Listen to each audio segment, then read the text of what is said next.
Ce que je voudrais demander à Didier Alao, c'est que le nord du Bénin subit, on le sait aujourd'hui, on l'a dit, la pression des groupes armés venant la plupart du Sahel. Est-ce qu'une coopération militaire avec l'AES est envisageable sans une normalisation des relations politiques? Je pense que, comme j'ai eu à lire le projet de société de Romuald Wadani, je suis obligé de partager avec vous ce qu'il propose. Vous avez eu tort de n'avoir pas lu le projet de société du deuxième ticket. Non, non, je l'ai lu. Mais pourquoi vous ne parlez que d'un seul ticket? Non, mais parce que ce n'est pas un projet de société qui me capte, moi, en tant que défenseur de l'AES. Ça ne me capte pas. C'est celui de Romuald Wadani qui me capte. Et c'est pourquoi j'en parle.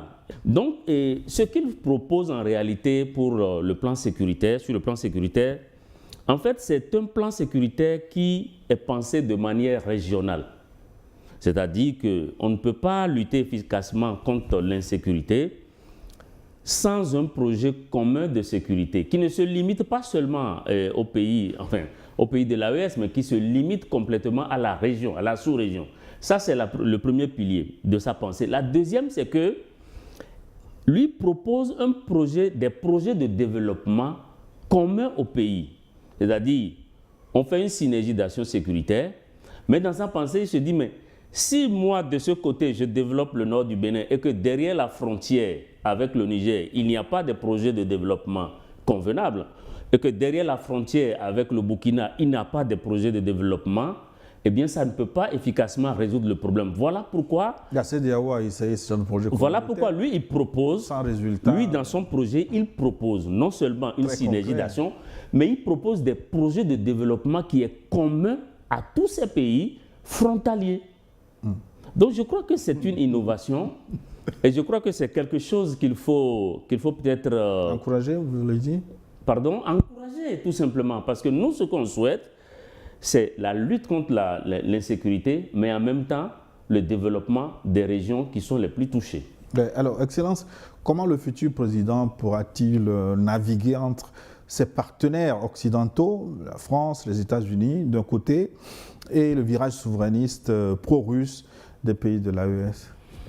Quand tu es dans les griffes du coq français et de l'aigle américain, tu n'as aucune marge de manœuvre.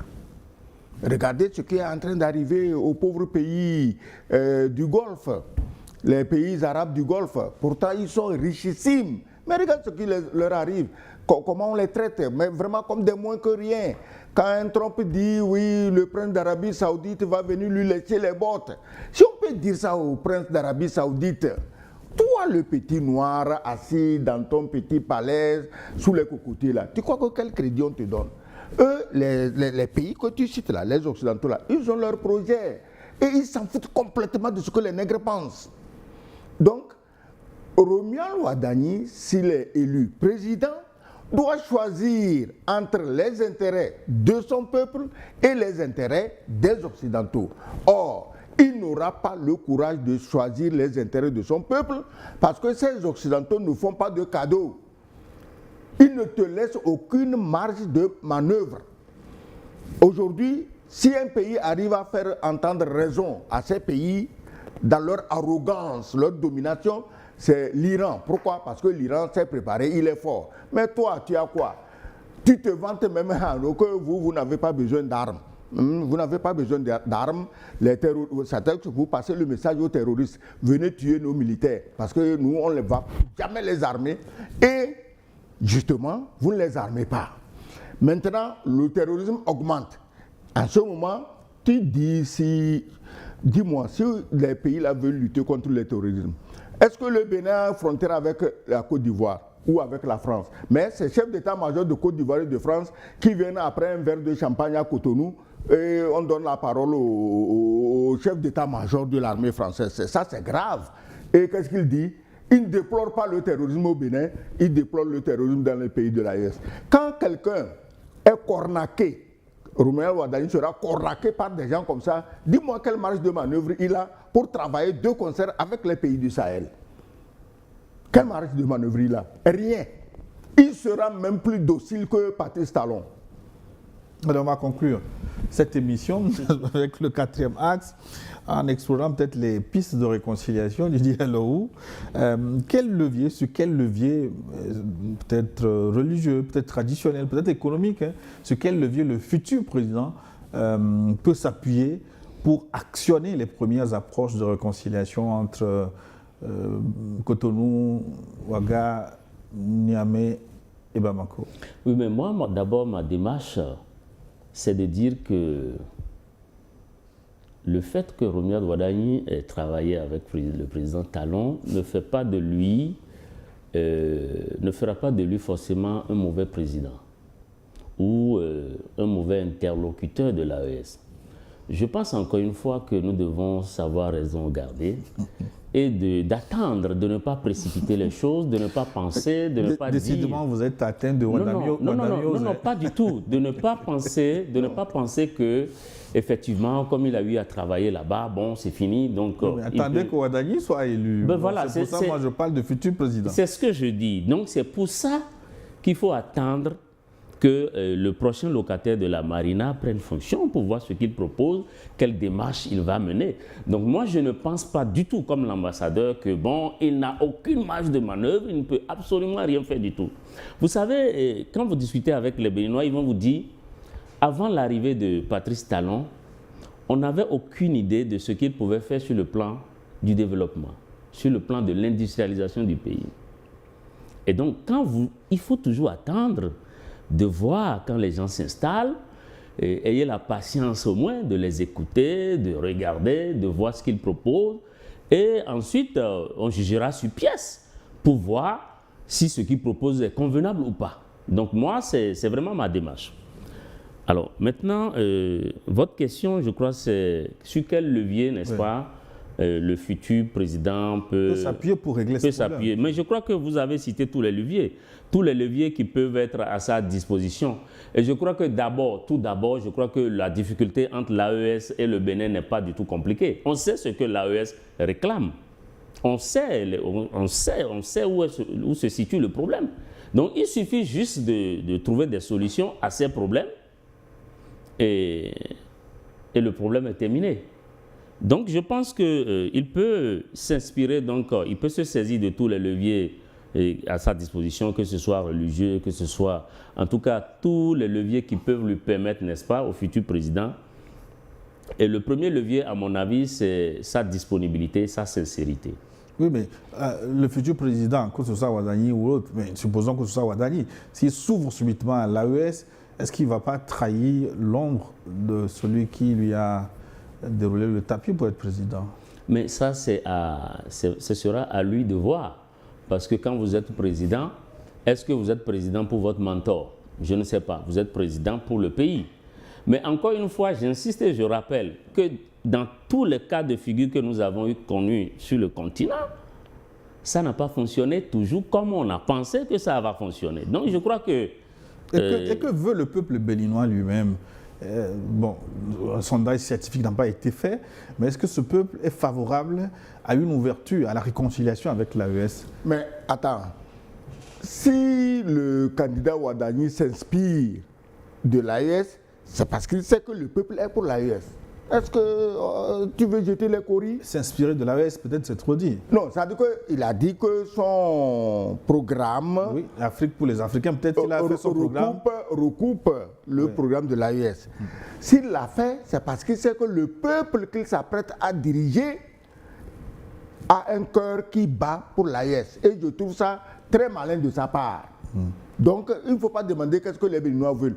Tous les Béninois, tous les Africains que nous sommes ici, la première chose que nous voulons, c'est la paix et la sécurité. Non, je crois qu'il y a eu plusieurs sondages en cette matière, pas seulement le peuple béninois, mais tous les peuples africains. Voilà. Beaucoup, la majorité soutient la lutte qui est menée aujourd'hui dans l'AES. Donc je crois que s'il y a quelqu'un qui comprend ça, c'est une excellente chose. C'est comme sur la question, par exemple, du franc CFA, la question de la monnaie, etc.